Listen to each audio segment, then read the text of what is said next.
Ma'am, $50,000? Are you serious right now? People like you walk in here every week thinking you can pull a fast one. Fake IDs, fake cards, fake names. I've seen it all. And let me save you the trouble. You're not getting a single dime out of this bank today. Take a deep breath, because what happens next will leave you speechless. Before we continue, where are you watching from? Like and subscribe if you believe everyone deserves dignity. It was 12:15 p.m. when the grand marble-floored lobby of Pinnacle Trust Bank's flagship branch in downtown Atlanta was buzzing with the sound of dozens of conversations, heels clicking, and transaction slips sliding across counters, the air thick with the hum of business. Lillian Harper, 41, walked in with quiet confidence, her posture steady, her navy blue suit crisp, the soft click of her black heels barely noticeable against the polished stone. In her left hand was a slim leather briefcase packed with boardroom documents. But she wasn't here for business negotiations. Not today. She was here for something simple, to withdraw $50,000 from her personal account, something she'd done before without issue.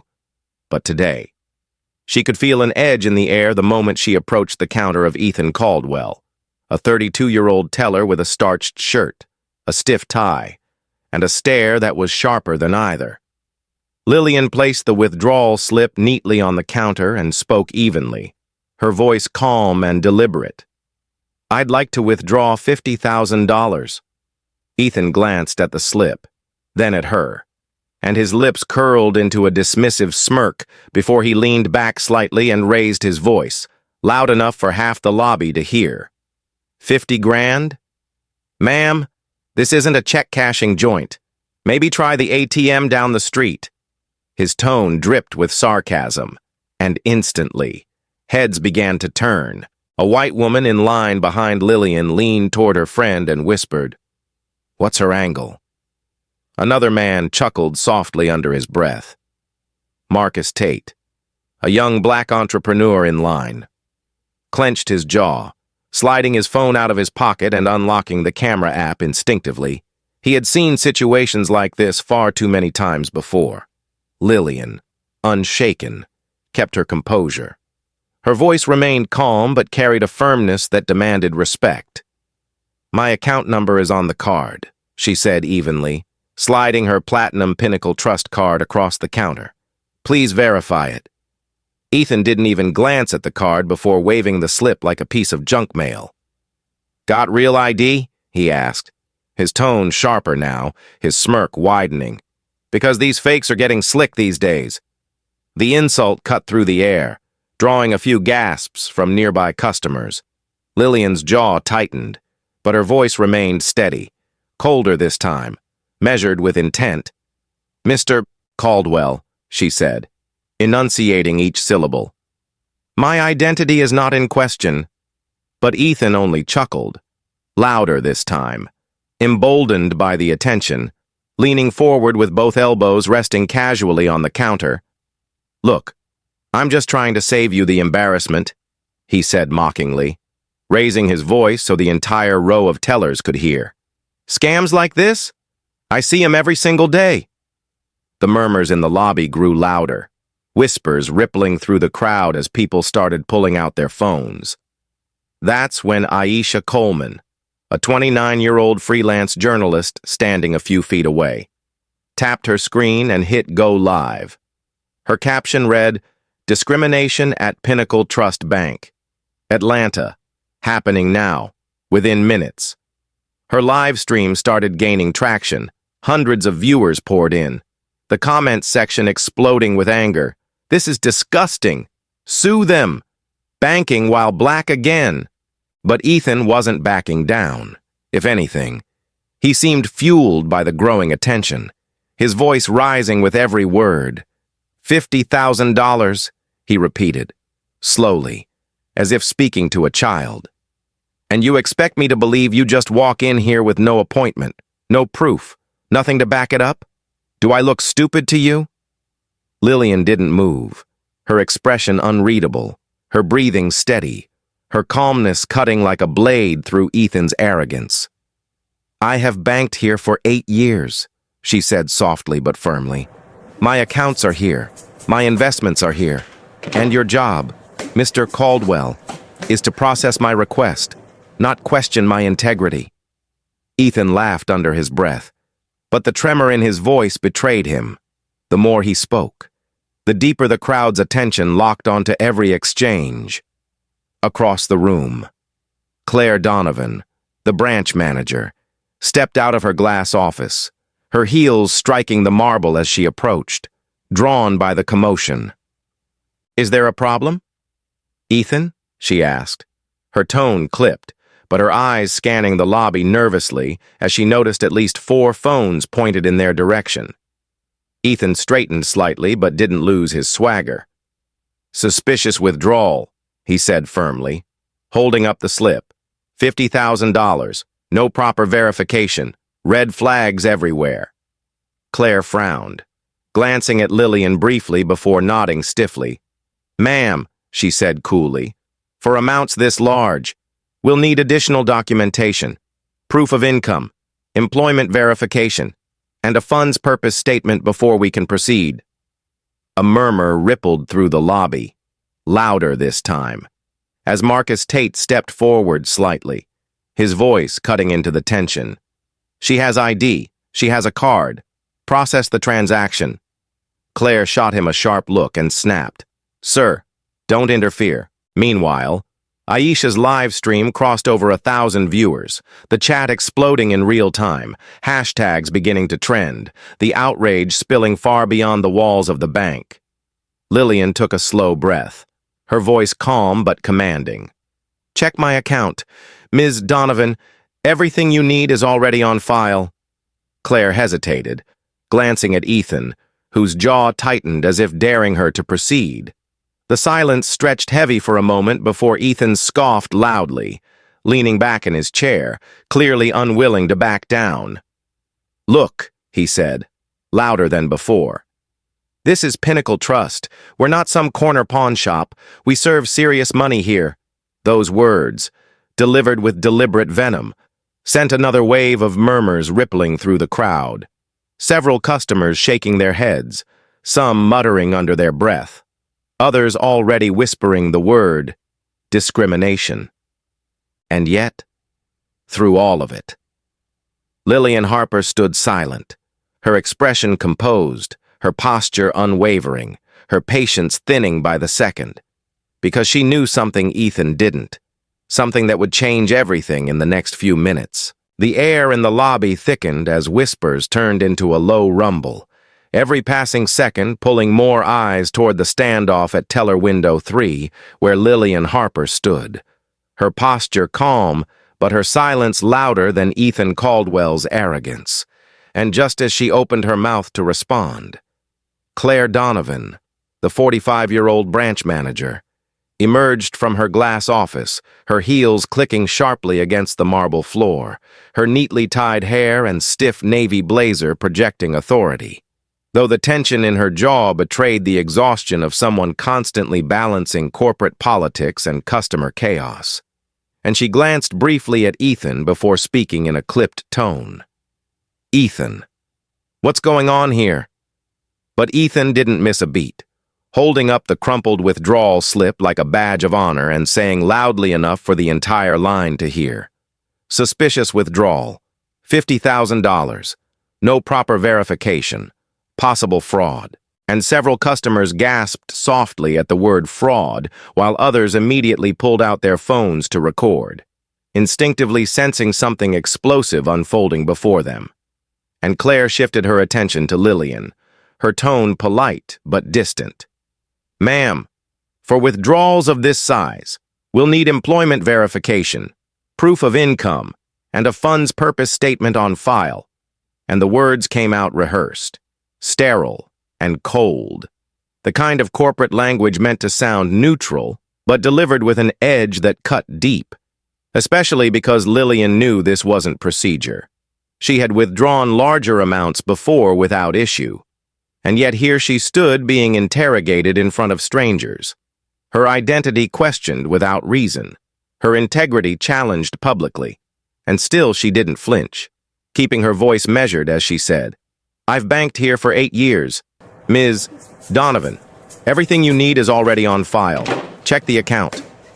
But Claire hesitated, her eyes flickering toward Ethan, who folded his arms smugly as though daring her to override his decision. And the moment stretched taut like a wire ready to snap when Marcus Tate, the young black entrepreneur standing 3 people back, finally raised his voice, his frustration cutting through the lobby's hum. She has ID, she has the card, and you're wasting her time.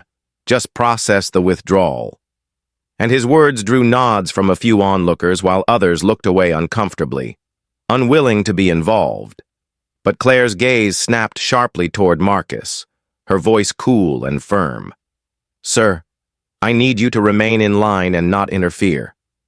And though she turned back to Lillian quickly, the damage was done, because her rebuke landed like a slap in the room, fueling the growing unease in the crowd. And meanwhile, near the back of the lobby, Aisha Coleman's phone screen lit up brighter. Her Instagram live climbing past 1,000 viewers in under 5 minutes, the chat exploding in real time, messages flooding the screen. This is disgusting. Banking while black again? Sue them right now. And Aisha, a 29-year-old freelance journalist with a sharp instinct for moments like this, angled her phone higher to capture the tension unfolding, whispering softly to her audience. This is happening live. Pinnacle Trust Bank, downtown Atlanta. Watch closely. And the viewers responded instantly, dropping angry emojis, tagging civil rights advocates, demanding accountability, and even beginning to push the hashtag banking while black into early trending territory. But Ethan, instead of softening, puffed up further, his voice rising with each syllable as he said, Look, this is Pinnacle Trust, not some corner pawn shop. We don't just hand out 50 grand to anyone who walks in. You people need to understand that. And the phrase you people landed like a thunderclap, pulling sharp gasps from a cluster of customers near the front, while others muttered under their breath, shaking their heads, some recording, some whispering accusations of racism outright. And yet Lillian remained silent, her stillness commanding more presence than Ethan's volume ever could, her measured breathing betraying neither anger nor fear, only patience, as though she knew something the rest of the room didn't. And Jamal Wright, the 38-year-old security guard stationed near the entrance, shifted uncomfortably, his years in the Marine Corps training him to keep order while his conscience screamed at him to intervene. His hand hovering near his belt, but his eyes avoiding Lillian's, because he had seen this before, too many times. And he knew the risk of stepping into a situation like this, especially when his paycheck and his kids' tuition depended on staying in line.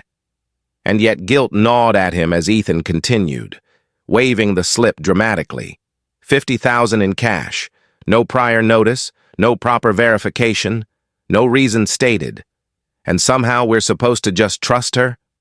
And before Lillian could respond, Claire spoke again, this time louder, trying to project control as the weight of dozens of stares settled on her shoulders. Ms. Harper, these procedures exist for everyone's safety. I hope you understand. But Lillian met her gaze directly, her tone smooth but unwavering. I understand procedures, Ms. Donovan. I also understand discrimination when I see it. And the words hung heavy, slicing through the air like glass, freezing the room in a moment of raw clarity. And just then, Aisha's livestream viewer count spiked past 3,000, the comments surging in real time. She's right.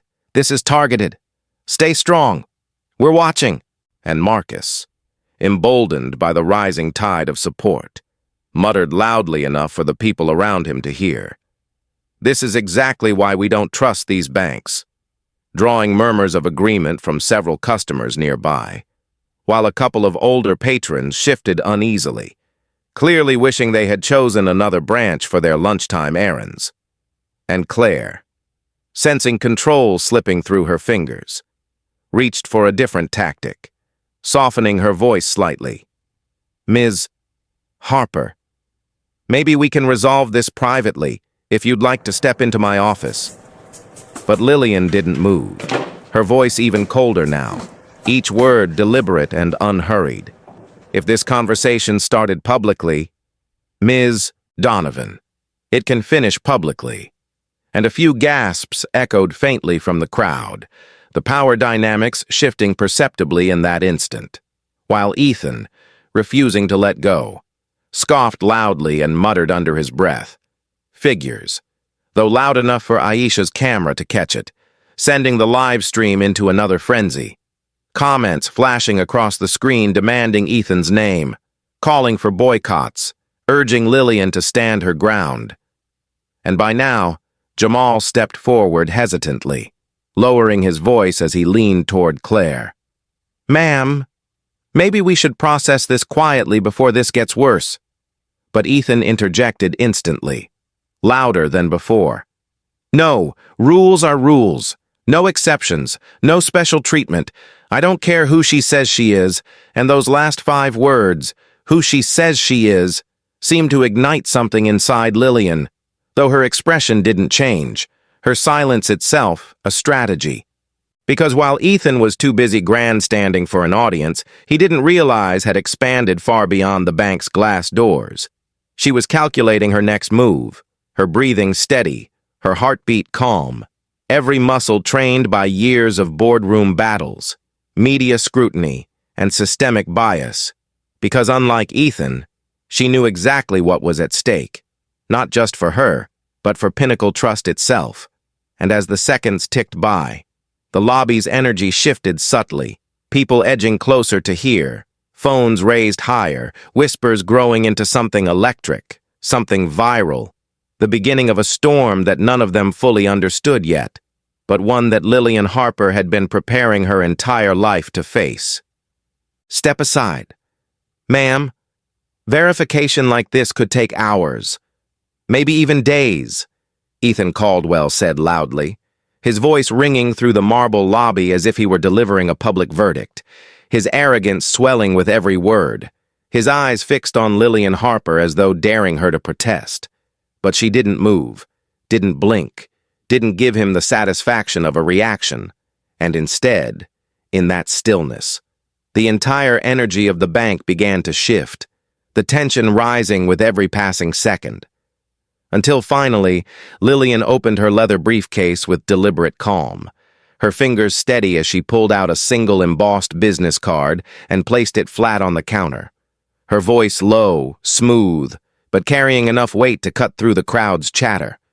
"Call this number if you need verification. It belongs to my assistant." But Ethan laughed, the sound sharp and mocking, as if he believed she was bluffing. "Fake cards are cheap. Ma'am, try something else." And his words triggered a ripple of disbelief across the lobby.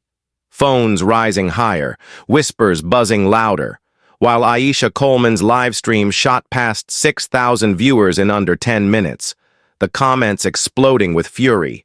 "This is outrageous. They're humiliating her publicly. Call a lawyer now." And as the digital storm raged outside those glass walls, the situation inside grew heavier when a tall figure entered from the hallway behind the counters. His charcoal gray suit perfectly pressed, his expression tight with urgency.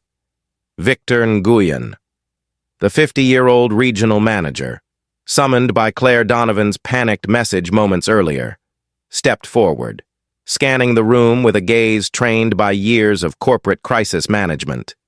But even his confident stride faltered slightly when he saw the sea of smartphones recording and the red blinking dot on Aisha's phone streaming live.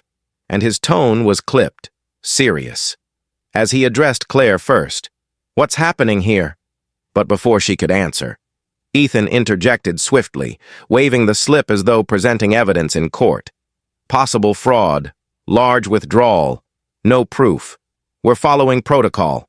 And Victor's jaw tightened, his eyes locking on Lillian as he spoke, carefully measured but cold. "Ma'am, I'm Victor Nguyen, regional manager.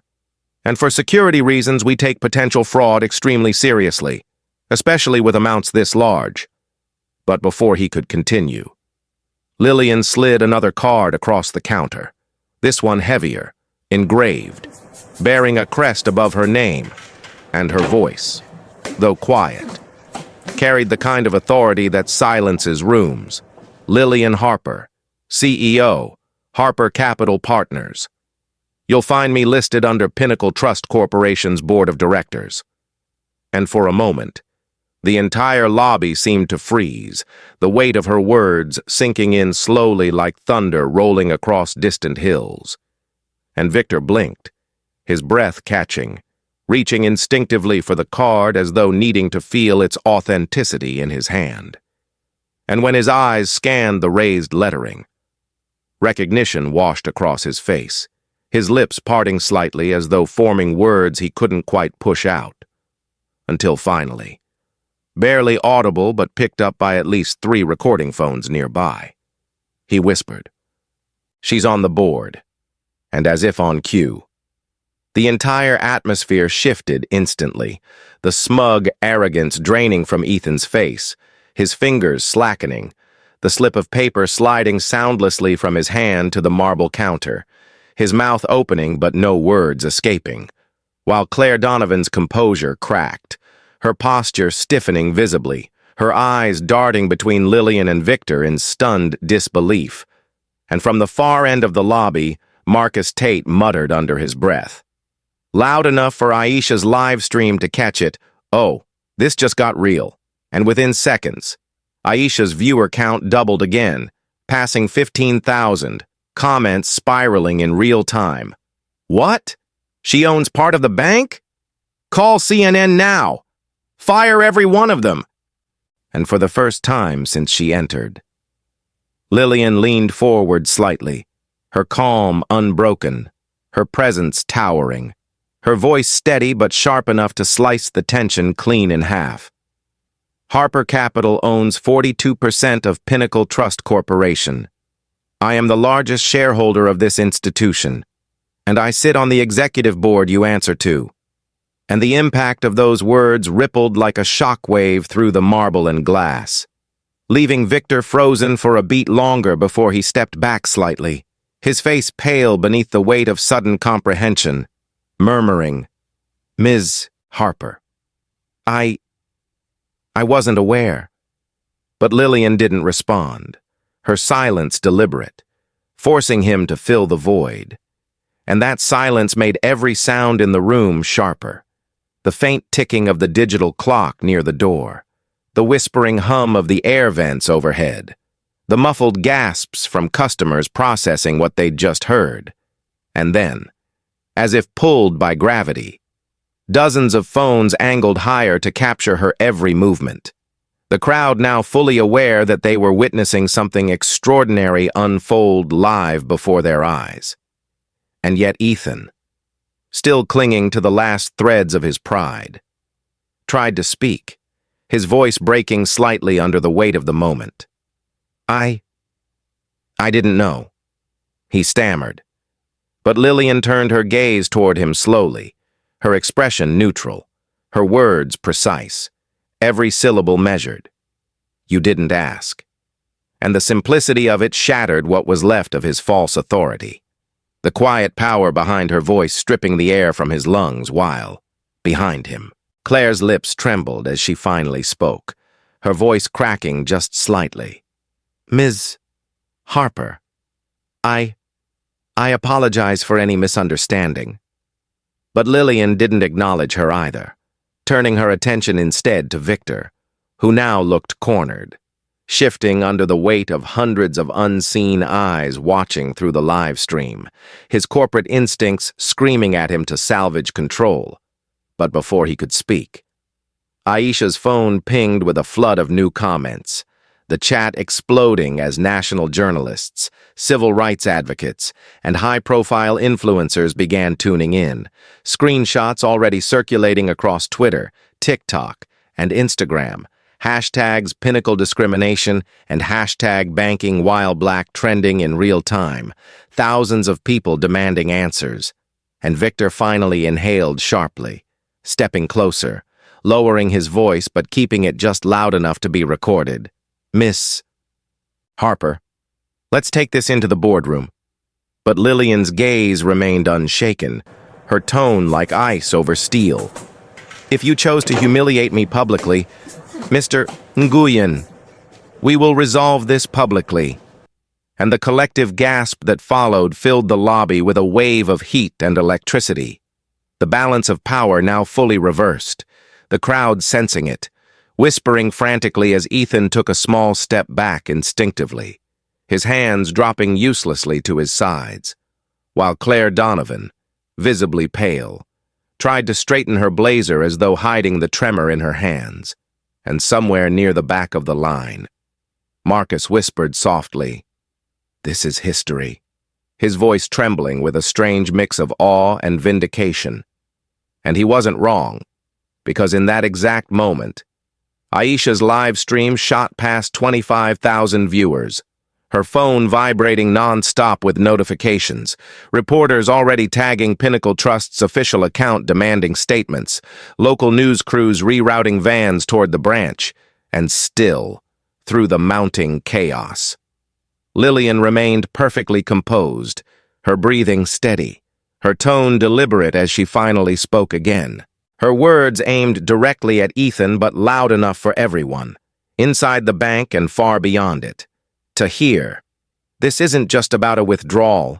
This is about a culture you helped create. And the silence that followed stretched long and heavy, broken only by the relentless sound of hearts racing, phones buzzing, and a digital world waking up to the storm she had just unleashed without raising her voice. Because in the span of 10 minutes, one woman had gone from being publicly questioned to holding the future of Pinnacle Trust in the palm of her hand, and for the first time since the confrontation began. The people recording weren't just capturing a moment. They were documenting the start of a revolution. The lobby was silent for a long, heavy moment after Lillian Harper's revelation, as if the marble floors themselves had absorbed the weight of her words. And then, like a crack of thunder, the chaos began. Gasps, murmurs, the sound of dozens of notification pings as Aisha Coleman's live stream exploded past 30,000 viewers in less than a minute, hashtags surging across social platforms, with hashtag Pinnacle Discrimination and hashtag Banking While Black dominating feeds nationwide, while inside the bank, Claire Donovan's composure unraveled visibly, her fingers trembling as she smoothed her navy blazer over and over, trying to hold on to a sense of control she no longer had. And Ethan Caldwell, who only moments earlier had been puffed up with arrogance, stood frozen behind his counter, his cheeks pale, his breathing shallow, his knuckles white as his hands gripped the edge of the counter for balance. His voice caught somewhere between apology and disbelief, but nothing came out. No defense, no excuse, just silence. And that silence was louder than any words he could have spoken. While Lillian remained perfectly still, her posture upright, her gaze sweeping the room slowly, deliberately, allowing the weight of the moment to settle on every person present, because she wanted them to feel it, to sit in the discomfort of what had just been exposed. And as Victor Nguyen, the regional manager, struggled to compose himself, his phone buzzed violently in his pocket, corporate headquarters blowing up his line with messages he didn't want to read. But he didn't need to. He could already see it unfolding live on Aisha's screen. Tens of thousands watching, commenting, tagging major news outlets, demanding accountability, and one notification in particular caught his eye. The Pinnacle Trust stock price flashing red, dipping nearly 3% in real time, millions of dollars vanishing from market cap as social sentiment plummeted. And Lillian, without breaking eye contact, slowly opened her leather briefcase again and pulled out a single manila folder stamped confidential in bold black letters, placing it gently on the counter as her voice, calm and deliberate, finally broke the silence.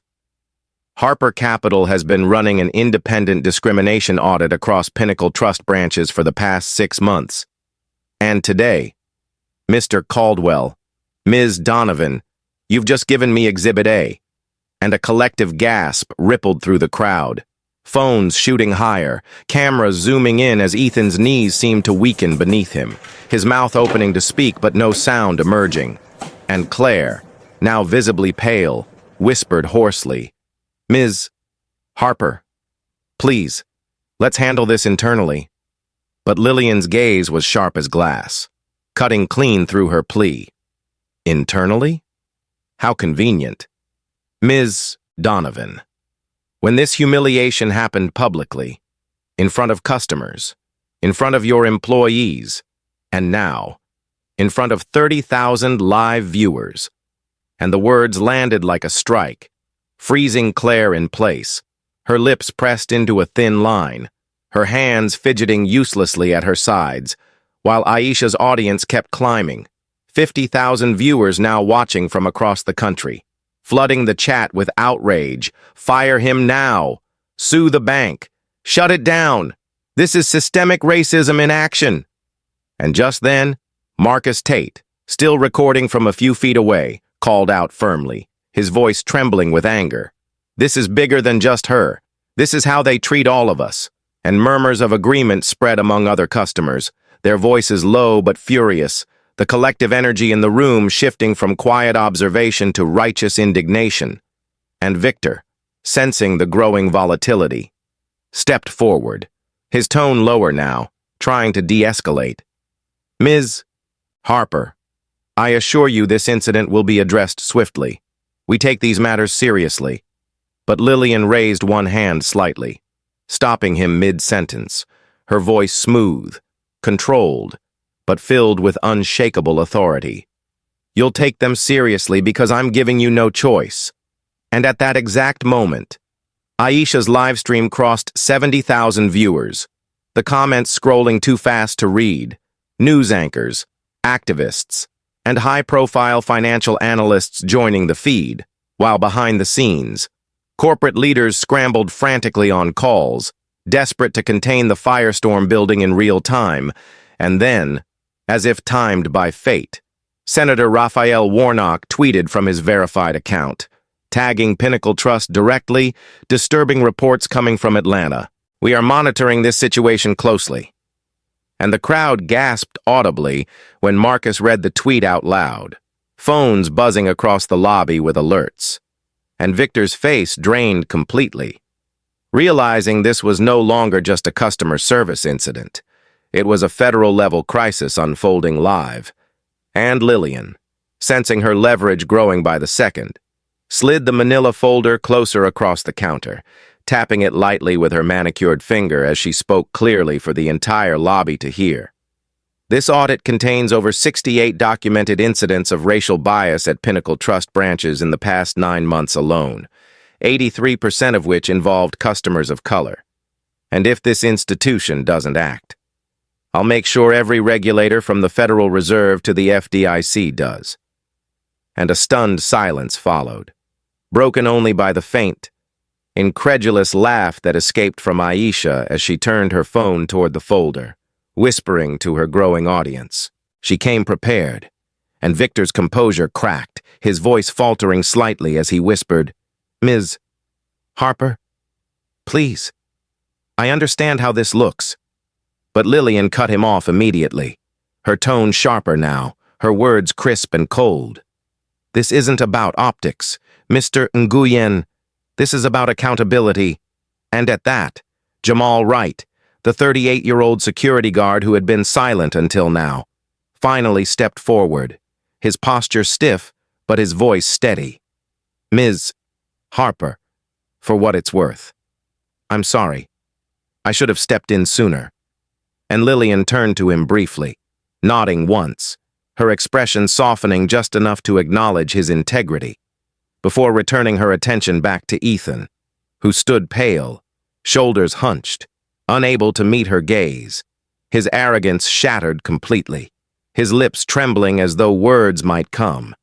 But Lillian didn't give him the chance, leaning slightly forward, her voice quiet but commanding. "Mr. Caldwell, what you did today has consequences. For you, for this branch, and for the entire institution you represent. and the cameras captured every syllable, the crowd hanging on her words. While Aisha's live stream soared past 90,000 viewers, journalists from CNN, MSNBC, and Bloomberg joining the feed. Screenshots plastered across headlines mid-broadcast.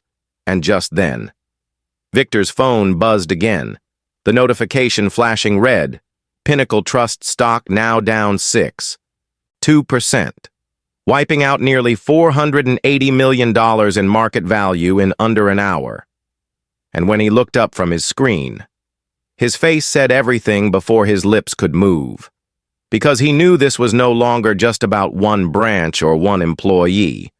It was a crisis threatening the entire bank's reputation, its shareholders, and its future. And yet through all of it, Lillian Harper stood perfectly still, her calm composure commanding the space, her presence eclipsing the chaos spiraling around her. Because she wasn't just reacting to the moment, she was controlling it, shaping it, wielding it like a blade honed over years of surviving in rooms designed to break her. And as Aisha's live stream cracked 100,000 live viewers and news helicopters began circling overhead, the lobby filled with a charged, electric silence. Every person aware they were witnessing the kind of moment people talk about for years. The kind of moment that doesn't just make headlines but rewrites policies, careers, and entire systems. And deep down, everyone present knew one thing with absolute certainty. Pinnacle Trust would never be the same again.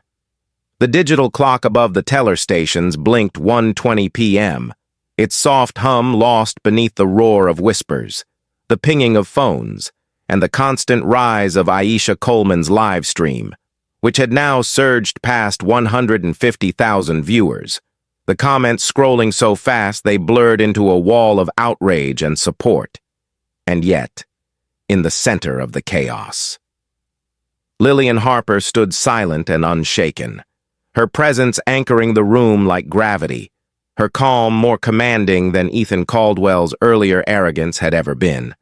And when she finally spoke, her voice was low, even, but carried the weight of authority forged over decades of dismantling ceilings built to keep her out. Enough. The single word sliced clean through the noise, freezing movement mid-breath, silencing whispers instantly as all eyes turned toward her. And she let the silence hang for a moment longer, drawing in every ounce of attention before she began again, her tone steady, deliberate, each syllable precise as if carved in stone. This bank has embarrassed me publicly, humiliated me in front of customers, live streamed to more than 100,000 people around the world, and made me explain myself to employees who should have been serving me. That ends now. Ethan's chest rose and fell unevenly, his Adam's apple bobbing with each shallow swallow, his hands fidgeting uselessly on the counter while Claire Donovan, her hands clasped tight at her waist, stared down at the marble floor as though hoping it might swallow her whole. And Victor Nguyen, the regional manager, stood motionless, his expression drawn tight, his corporate mask cracking under the weight of the storm unfolding before him. And that's when Lillian reached back into her leather briefcase and pulled out a silver tablet, unlocking it with her thumbprint in one swift motion, her manicured finger gliding effortlessly across the glass until she landed on a single open document marked Harper Capital Directive, Emergency Governance Actions. And as she placed the tablet on the counter, turning it so Victor and Claire could see, she said calmly, almost softly, but with a deadly finality, Harper Capital owns 42% of Pinnacle Trust Corporation, which gives me the authority to initiate immediate governance measures without board approval when there is material risk to shareholder value. And today, ladies and gentlemen, you've handed me all the justification I need. A collective gasp rippled through the lobby, the tension snapping like an overstretched wire, as Aisha whispered into her live stream mic. She's about to take control of the entire bank, her voice shaking slightly even as her camera held steady. capturing every second for an audience now rocketing past 175,000 viewers.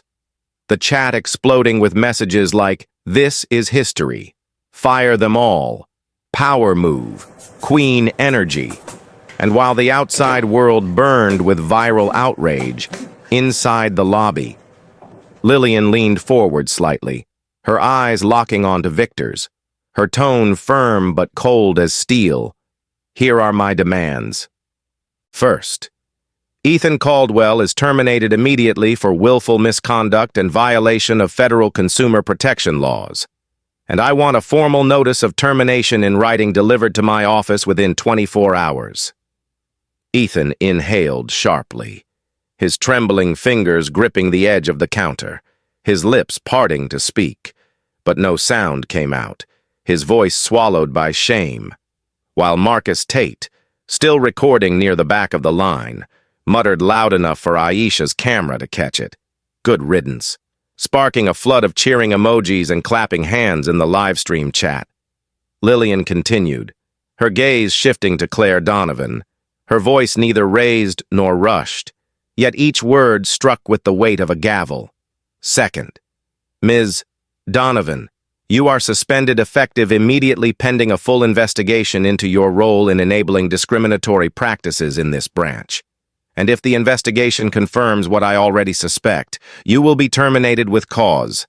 Claire's throat worked silently, her eyes glistening faintly as she nodded almost imperceptibly, her voice trapped somewhere between denial and defeat. And before she could speak, Lillian had already turned to Victor Nguyen, the regional manager who had spent the last 10 minutes rooted in place like a man staring into the abyss, his phone buzzing relentlessly in his pocket, corporate messages piling up faster than he could process. And yet, when Lillian addressed him, her tone shifted slightly, colder now, more surgical. "And you, Mr. Nguyen, your failure to intervene, your failure to enforce compliance standards, and your repeated history of dismissing internal complaints make you personally liable for today's disaster. So here is your choice. Either you tender your resignation within 72 hours, or Harper Capital will initiate a shareholder vote to remove you and replace you with someone competent." Victor's face drained to ash as murmurs rippled through the crowd, the audacity of her words sending a shockwave across the lobby.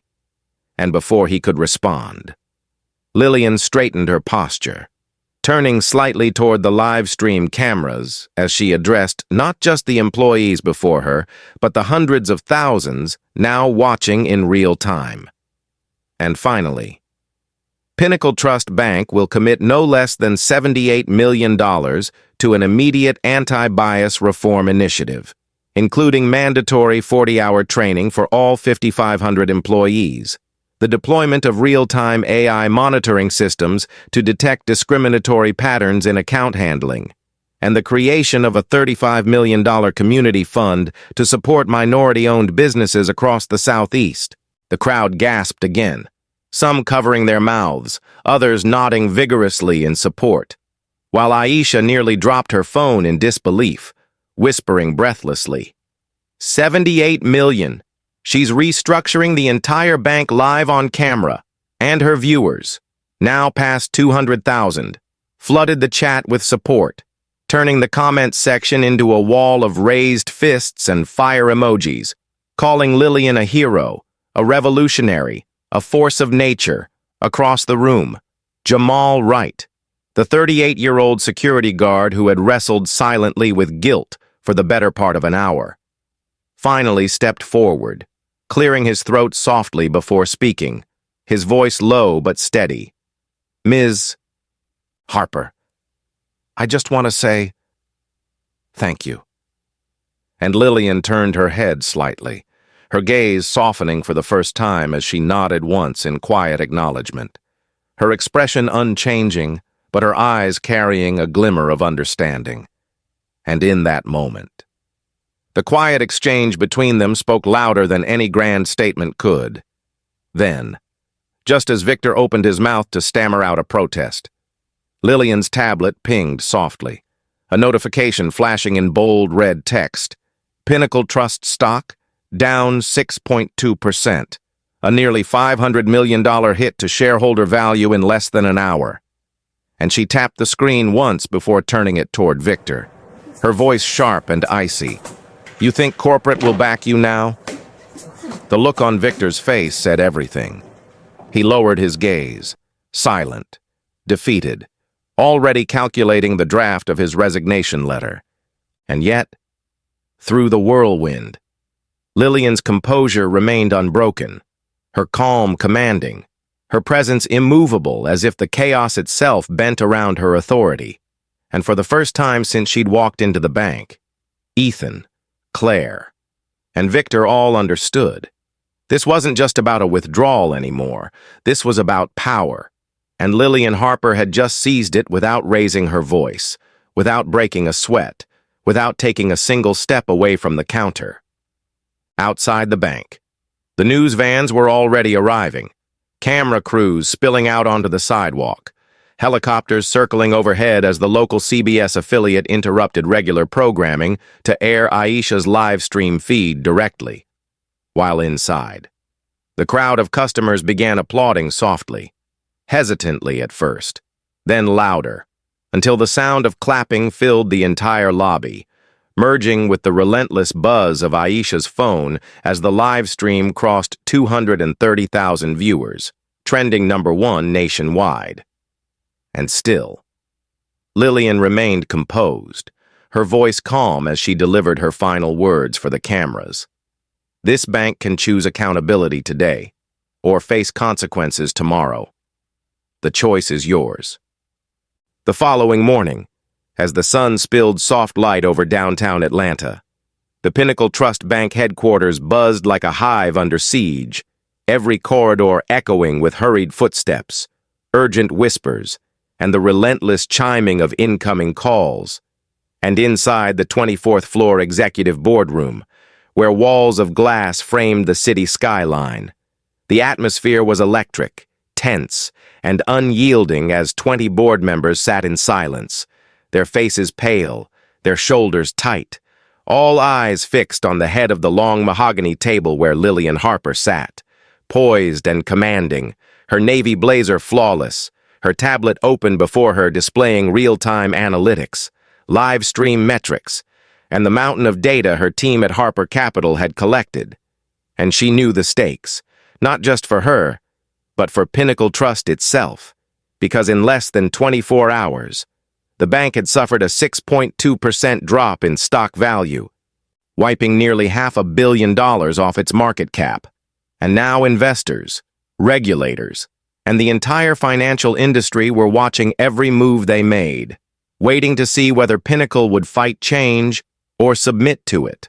Olivia Reynolds, the 55-year-old president of Pinnacle Trust Bank, sat to Lillian's right, her usual composure replaced by a faint tremor in her hands as she scanned the agenda, her voice low when she finally broke the silence. "Ms. Harper, the board has reviewed your directive, and before we proceed, I want to confirm something. Are you prepared to assume personal oversight of this $78 million reform initiative?" Lillian lifted her gaze slowly, her eyes sharp, steady, unblinking, her voice smooth but edged with steel. "I'm not just prepared, Ms. Reynolds, I insist on it." A ripple of murmurs spread among the board members, some shifting uncomfortably in their leather chairs, others stealing glances at the legal counsel seated near the corner. But Lillian didn't flinch, her words carrying the weight of inevitability as she continued. "The Equal Credit Opportunity Act makes what happened yesterday not just unethical, but illegal.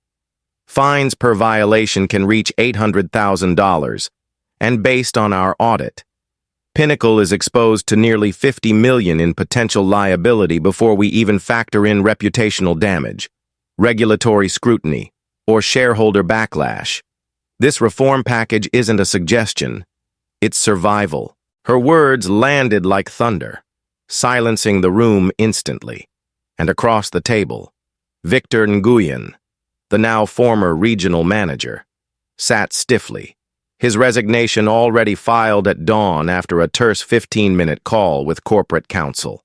His nameplate removed from the polished surface before the meeting even began, while Claire Donovan's chair remained empty, her suspension confirmed pending a full investigation, and Ethan Caldwell's name hovered in bold red letters on a separate HR briefing marked "Termination, effective immediately."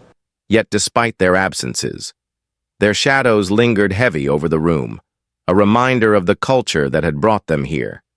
Lillian tapped her tablet once, pulling up a slide titled "The Coleman Protocol," named after Aisha Coleman, whose live stream had become the catalyst for change, and as the display lit up across the boardroom's massive wall screen, she explained evenly, her voice carrying the kind of certainty that made resistance impossible.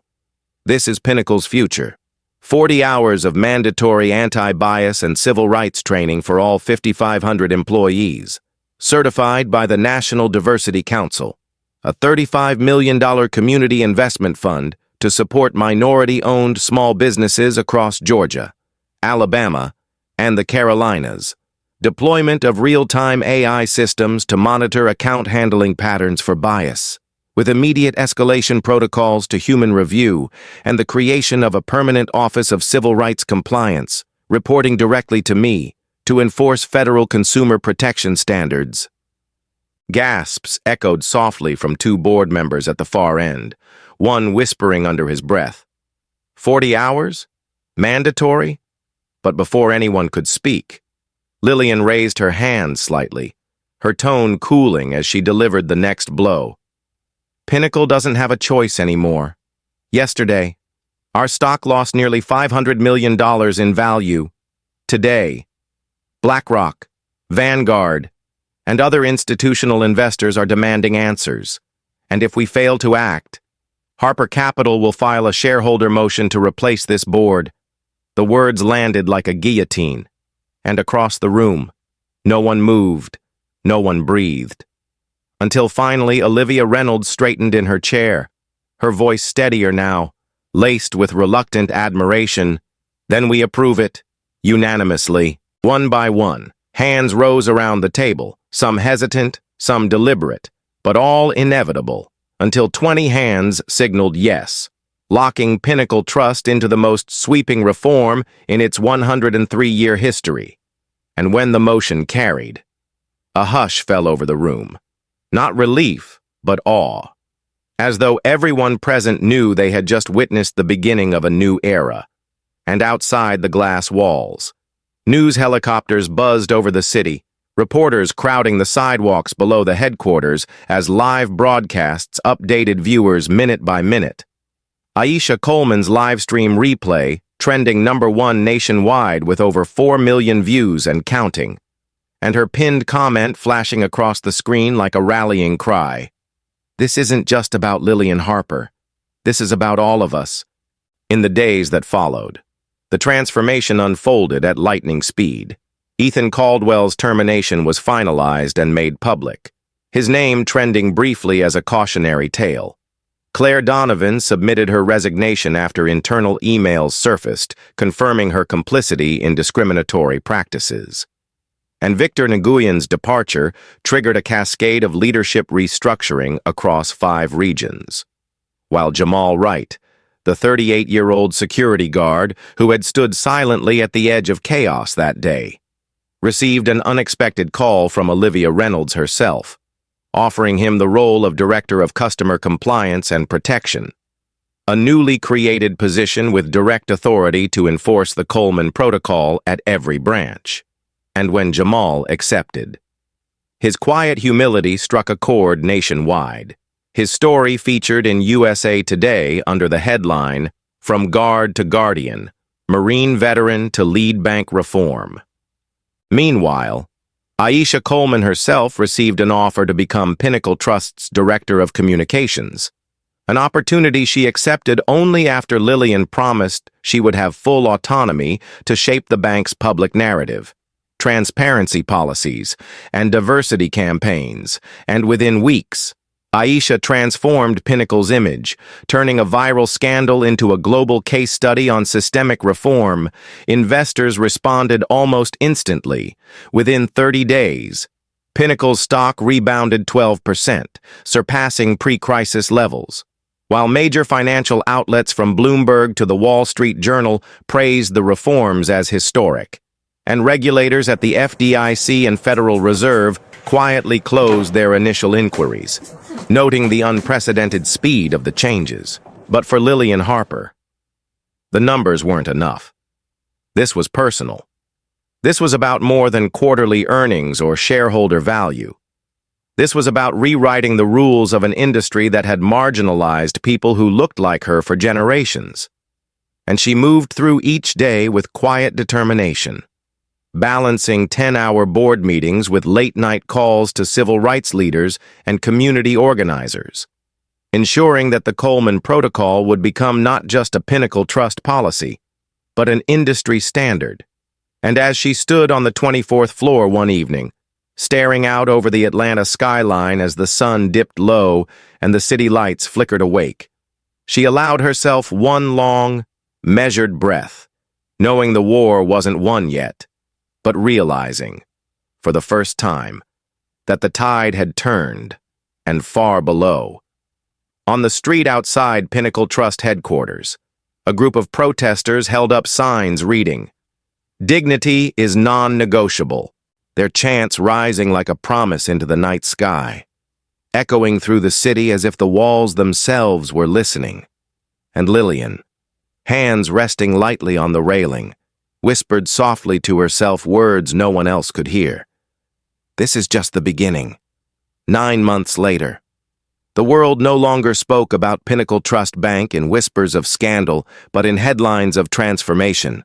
And at the 2024 Global Financial Equity Summit in Washington, D.C., the glass-walled auditorium pulsed with anticipation as 2,000 delegates from 60 countries filled the seats.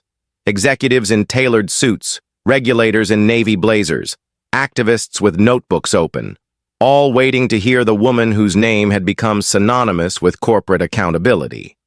And as the lights dimmed, cameras panned to the stage where Lillian Harper stood at the podium, her navy sheath dress simple, elegant, her natural curls swept into a low bun, her presence commanding in a way that transcended words. And when she looked up from her notes, the room hushed instantly, her voice calm, even, yet resonant enough to carry into every corner. 9 months ago, I walked into a bank I partly owned, and I was treated like a stranger, a suspect, and a problem to be managed. But dignity is not negotiable. The words hung heavy, met with quiet nods, murmurs, and finally, applause that rippled slowly across the audience before fading again into silence. And she continued, her tone rising just enough to strike the heart. What happened that day was not just about one branch or one teller. It was about a system designed to make certain people feel small, unseen, and unheard. And I promised myself that would end on my watch, on the large screens behind her. Footage from Aisha Coleman's now iconic live stream played silently. Ethan Caldwell's dismissive smirk, Claire Donovan's cold rebuke, Victor Nguyen's rigid composure, contrasting sharply with the caption that now defined Pinnacle Trust's new reality, from scandal to standard-bearer, how one bank became a model for equity. Lillian turned slightly toward the screen, gesturing gently as she spoke. Because of what we built together, Pinnacle Trust became the first major financial institution in U.S. history to embed civil rights protections into every layer of its operations. And we didn't just recover. We grew. She paused, letting the weight of the statement land before continuing. Since adopting the Coleman Protocol, discriminatory complaints have dropped 60%. Minority-owned business lending has risen 43%. And our $35 million community fund has supported over 1,500 entrepreneurs who were once denied access to capital. That's not charity. That's justice. Applause erupted. Louder this time, rolling like a wave through the auditorium, and as the clapping subsided, she leaned slightly forward, her tone softening, almost intimate despite the thousands listening. But this isn't just about Pinnacle. This is about the responsibility every institution carries when it holds people's dreams in its hands. And make no mistake, your customers are watching. Your regulators are watching. And the world is watching. Do better, or you will be replaced by those who will. Cameras clicked furiously. Live captions blazing across financial news networks worldwide. #dignity is non-negotiable trending within minutes. And in the front row, Olivia Reynolds, now Pinnacle's chief diversity officer, exchanged a proud glance with Jamal Wright, the former security guard turned director of customer compliance, whose reforms had become the benchmark for frontline banking practices nationwide. While to their left, Aisha Coleman, dressed in a sleek black pantsuit, sat scribbling notes for her keynote address later that afternoon. Her documentary Justice on Live having premiered at Sundance just 2 months earlier, earning standing ovations and cementing her place as one of the most influential voices in modern civil rights advocacy. Lillian paused again, her gaze sweeping the sea of faces before her. And then, without looking down at her notes, she spoke from memory, her voice steady, layered with conviction.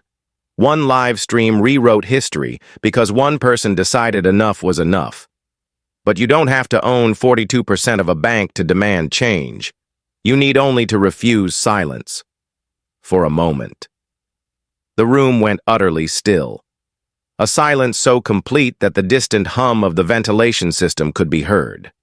Until finally, someone began to clap, then another, until the entire auditorium rose to its feet in a standing ovation that lasted nearly a full minute. The kind of applause not given out of politeness but out of respect, gratitude, and recognition of a moment larger than any single person. When the applause softened, Lillian stepped back slightly, her voice lowering but her words striking like a final chord. Make discrimination costly, and systems will change. Share your stories.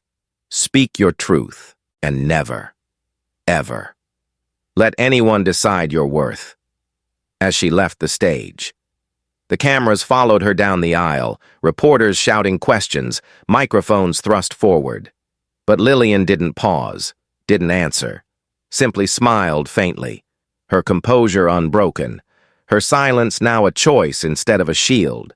And outside the venue, the streets were lined with banners carrying the summit's new motto, dignity, equity, accountability, words inspired directly by hers, while investors, activists, and regulators began drafting the first joint framework to make the Coleman Protocol a nationwide industry standard, ensuring that what began as a viral confrontation in an Atlanta bank would reshape policies across thousands of institutions nationwide. That night, as Lillian sat alone in her hotel suite overlooking the Potomac, the city lights reflecting softly against the glass, her phone buzzed with notifications, congratulations from senators, CEOs, civil rights leaders.